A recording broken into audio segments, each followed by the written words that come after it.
Welcome everyone to DemoBits. On today's segment, we're putting our scuba gear on because we're diving headfirst into the shit soup that is brewing in the Canadian crypto space. If you haven't guessed yet, yes, I'm talking about QuadrigaCX.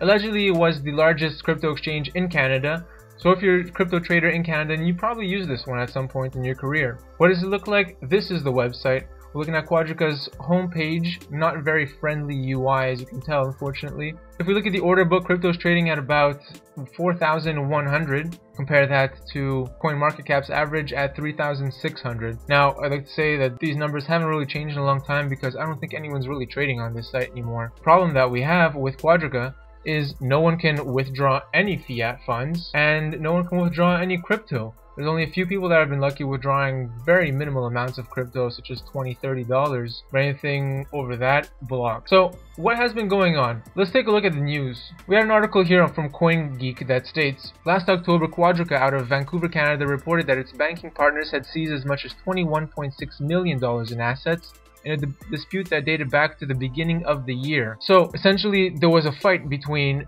CIBC, the bank that controls Quadriga's accounts, and Quadriga itself. CIBC froze all these funds, 20 some odd million dollars, because it wasn't sure who they belonged to. The company's founder and CEO Gerald Cotton passed away from complications stemming from his battle with Crohn's disease in the weeks following up to the exchange's appearance in court. So, adding to the mix, the CEO of the company has died or disappeared, whatever you want to call it. There's no real proof of the death. Apparently he died in India. Apparently he died on a honeymoon, or maybe also building a school. There's no proof of any of this. The interim CEO and president is now Aaron Matthews. No one really knows who Aaron Matthews is, if it's a real person or not. Probably not a real person. Now, what else has been going on? On Monday, January 14th, QuadrigaCX's support team announced that Gerald Cotton, the CEO and founder of Trouble Crypto Exchange, had passed away a month back. You know, this is part of the problem.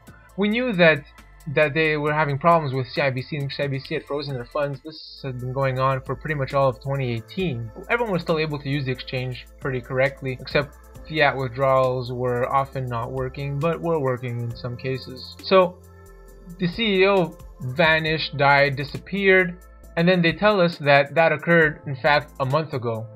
Sounds pretty shady. Sounds pretty shady. Cotton's wife, Jennifer Robertson, also real, not, no one really knows, confirmed that Cotton died last year on December 9th after suffering from complications related to Crohn's disease. So again, no death certificate, no obituary anywhere. We can't find anything related to Mr. Cotton's death and to his alleged disappearance. Now, if you look at this article from CoinDesk, they also reported on the issue and tried to contact Global Affairs Canada.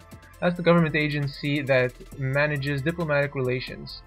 So, Global Affairs Canada did not really confirm what happened, but Sylvain Leclerc from the organization said, "Our thoughts and sympathies are with the loved ones of a Canadian who recently died while visiting India. We are providing assistance to the family at this very difficult time." That's it. Who is the person? Does he have anything to do with QuadrigaCX? No idea. Potentially, probably not, maybe.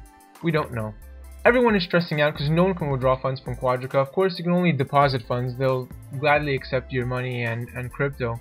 But if you want it back though, good luck, you're on your own. There was a hearing between CIBC, the bank, and Quadriga along with its business partners. Now, if you've been following Quadriga in Reddit and social media for the past year, pretty much in 2018, it seems like it was general consensus that everyone thought CIBC was being a shady banking partner and kind of wanted to freeze Quadriga's assets because they weren't crypto friendly. But there was a hearing in December or November, I think, and we have that information from the Canadian Legal Information Institute. A hearing on November 9th between CIBC, the bank, Custodian Inc., BillerFi Labs, Jose Reyes, and 0984750BC Ltd, doing business as QuadrigaCX. Now, this court hearing was to see what the issue was, understand, and to decide on what to do with the funds. The representative of QuadrigaCX was Margaret L. Waddell. She was their lawyer. If you Google her, you'll find out she kind of looks like Angela Merkel. But indeed, she is a real person, and I wonder who she spoke with at Quadriga. The hearing was on June 29th, 2018. Sorry, this was published on November 9th. So if we look at the overview of the hearing, we see that at the time, CIBC was holding about 25.7 million Canadian dollars and also 69,000 US dollars related to the intended cryptocurrency transactions by hundreds of individuals on Quadriga, of course. We also see that Jose Reyes, this is a name that we're going to hear about, was the sole officer and director of a company called Custodian, transferred a portion of the disputed funds to his own personal accounts with CIBC. Woo, starts getting shady right here. On January 8, 2018, CIBC froze Custodian's 2 business accounts and 3 personal accounts of Reyes. So you might be asking, what is Custodian? What is BuilderFi Labs? Who is Jose Reyes? If you're interested, the interaction between all 3 is listed here in point 8. You can pause the video and read it. Essentially, Reyes manages Custodian and also BuilderFi Labs, and with that he manages the money for QuadrigaCX. BuilderFi and Custodian work in tandem to facilitate payments to and from individual cryptocurrency investors and Quadriga. The business relationship can be summarized as follows. Again, go ahead and read that. So if we skip down to fact number 16, we see that between December 22nd and 28th of 2017, Reyes transferred $1.3 million from the transaction accounts to his personal checking account and another $1 million in transaction accounts to his personal saving accounts. What is this? $2.3 million that he's transferring to his personal accounts. Seems like shady business step number 1. Reyes had admitted that he had no interest in these funds and did not notify Quadriga prior to transferring them to his personal accounts. So he's saying that the funds wasn't interested in them, they weren't for him, yet he didn't notify Quadriga that he was transferring them to his personal accounts. Red flag right here, guys. Point 18. CIBC induced an investigation and requested information from Reyes regarding the activity of the disputed accounts and the relationship between the depositors, Custodian, BuilderFi, and Quadriga. According to CIBC, the information provided by Reyes was incomplete. On February 16, 2018, CIBC requested Reyes consent to speak to the appropriate person at Quadriga about the disputed funds. Reyes initially declined to provide his consent because the CEO, get this, the CEO of Quadriga, Gerald Cotton, had indicated he was not interested in speaking with anyone at CIBC. Reyes eventually provided his consent on March 6, 2018. So Gerald Cotton, who has all this money pertaining to the liquidity of his company, $20-some-odd million, frozen up at CIBC, decided, I don't care about these people that are holding my money. I don't want to talk to them. I don't want to answer their questions. So of course this dragged on forever. March 6th though, Reyes agreed. So on March 15th, 2018, CIBC sent an email to Cotton asking to speak with him briefly. He declined and requested that CIBC send questions to him in writing. On March 21st, 2018, CIBC sent him an email with a number of questions. CIBC was playing fair here. CIBC was not being shady, was not being anti-crypto. They had a few questions about these funds. Of course, you have someone here transferring millions of dollars to his personal accounts when technically this is business money. They just froze the funds and wanted to ask a few questions. They didn't go ahead and blow a storm. They didn't do anything. They just had some questions and they wanted them answered. But Joe Cotton, the CEO, didn't even want to play along. Didn't even want to answer questions. Isn't that absurd? Neither Cotton nor anyone associated with Quadriga responded to this email.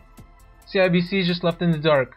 They freeze these funds. It has suspicious activity. What do we do with the money? No one responds.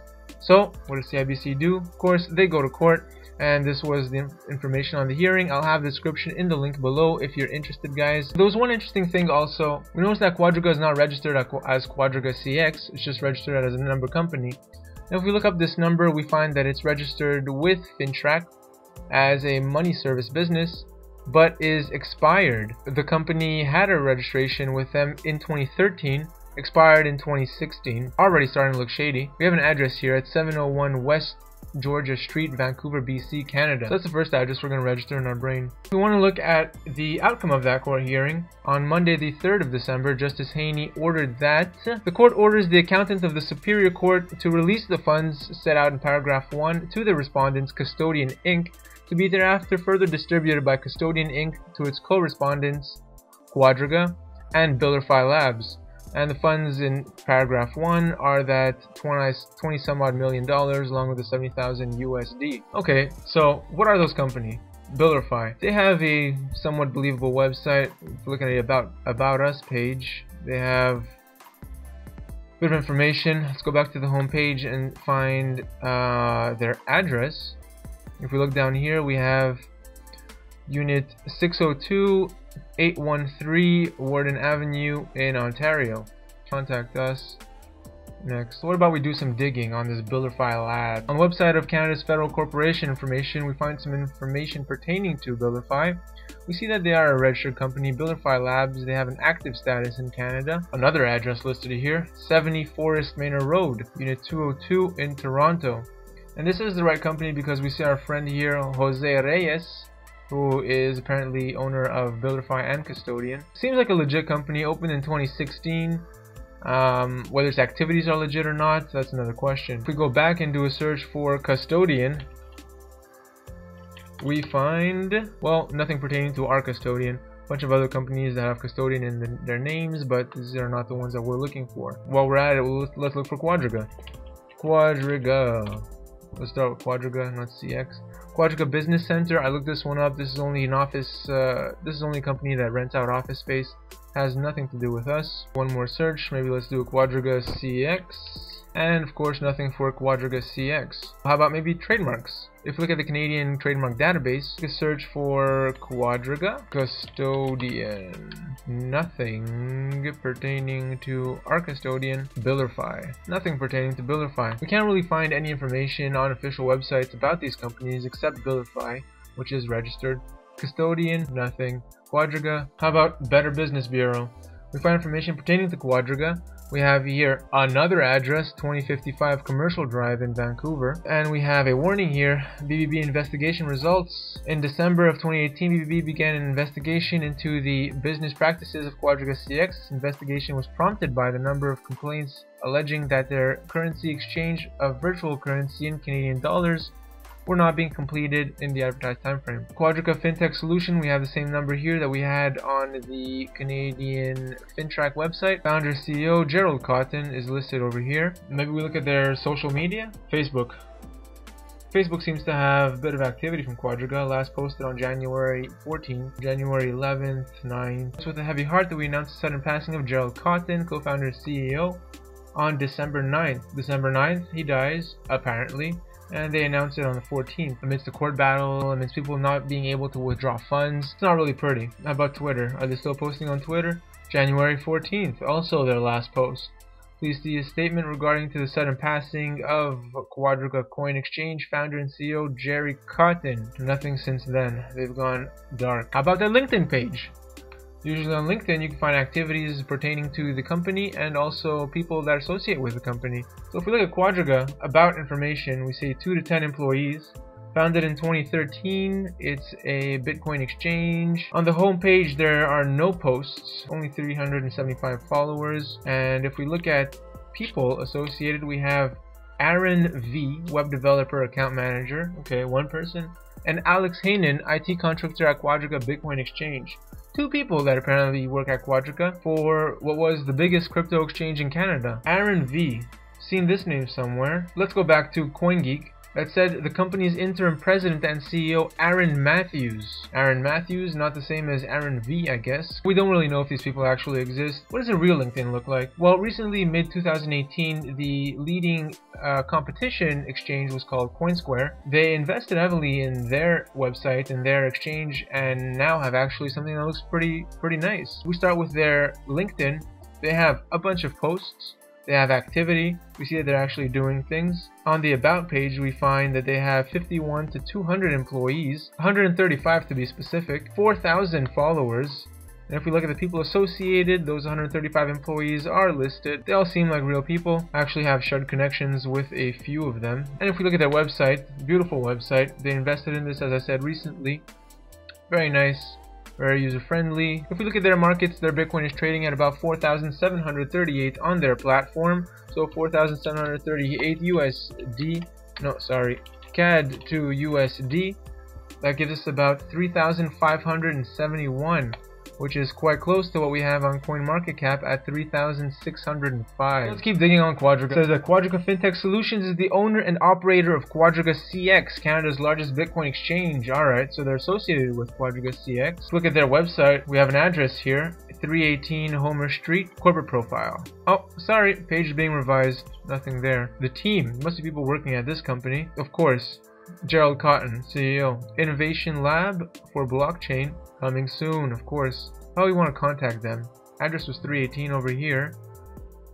Okay, they have a form and the repeat location, 181 Steeles Avenue. Let's find out where this place is. In Ontario, it's a UPS store. So this is a P.O. box, not a real address. No offices. Fantastic. 2 addresses on their website. The LinkedIn page of Quadriga Fintech Solution resembles pretty much the one of QuadrigaCX. Nothing there. Bland. No postings. Is this another address? 701 West Georgia Street. This one's about 2 blocks away from the other address. Back to their LinkedIn. If we look at people associated to Quadriga Fintech Solutions, we find an unidentified member who has a grand ambition of becoming a billionaire by 40. So whoever this person is, they're probably on the right track because they've been stealing money from so many people in Canada.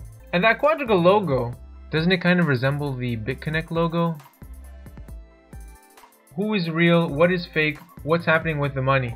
We have Gerald Cotton, who we know was a real person because we saw interviews of him, we saw photos, we know who he looks like. Then we have Jose Reyes, who we also know is a real person, who owns the 2 money transferring businesses, Custodian and BuilderFi Labs, that operate for Quadriga. So what happened to that 20-some-odd million that was released to Jose Reyes via Custodian in the month of December? If we go back to our article from CoinGeek, it says that Jose Reyes states that the bank drafts have been endorsed, but no banks have the appetite to take the draft, so we are looking for a crypto-friendly bank that will take the draft so we can use it to pay our clients. Even lawyers are having a hard time getting a bank. Smells like bullshit. Sounds like in a few days this website from Quadriga will not function anymore. And you know, someone wrote a beautiful post on this on Reddit. It's called "Stop Me If the Story Sounds Familiar to You." Mt. Gox suspended withdrawals in US dollars on June 20th, 2013. The Mizuho Bank branch in Tokyo that handled Mt. Gox transactions pressured Mt. Gox from then on to close its accounts. On July 4th, 2013, Mt. Gox had announced that it had fully resumed withdrawals, but as of September 5th, 2013, few US dollar withdrawals had been successfully completed. Customer complaints about long delays were mounting as of February 2014, with more than 3,300 posts in a thread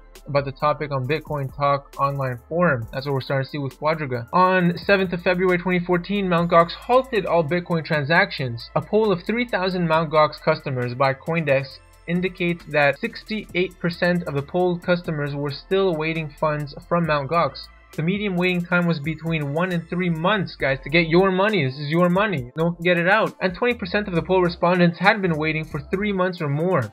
On February 2014, with all withdrawals still halted, Mt. Gox issued yet another statement not giving any date for the resumption of withdrawals. So the last thing that happened with Quadriga was they annulled everyone's pending withdrawals. They said that users had to resubmit their withdrawals request but for smaller amounts because they were trying to please everyone at once. Back to Mt. Gox, on February 24th, 2014, Mt. Gox suspended all trading, and hours later its website went offline, returning a blank page.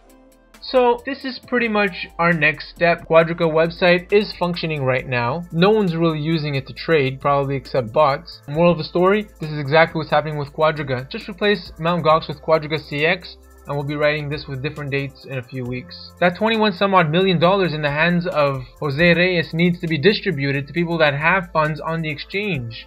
So I went through a lot of information here, guys. If I missed anything, please go ahead and add it in the comments below. Let the community know what's going on. If you have any information pertaining to QuadrigaCX or any of these other companies like BuilderFi Custodian, Quadriga Fintech Solutions, or Mr. Jose Reyes. Moral of the story here, guys, you absolutely need to do research on companies that you trust with your hard-earned cash and your crypto. Because if they pull a scam or go broke, you're done. Your money's gone. You're not going to get it back. And it's probably what's going to happen right now with the users of Quadriga. Don't forget to like this video and subscribe to my channel for more information pertaining not only to QuadrigaCX, the scam, but also to other crypto related events.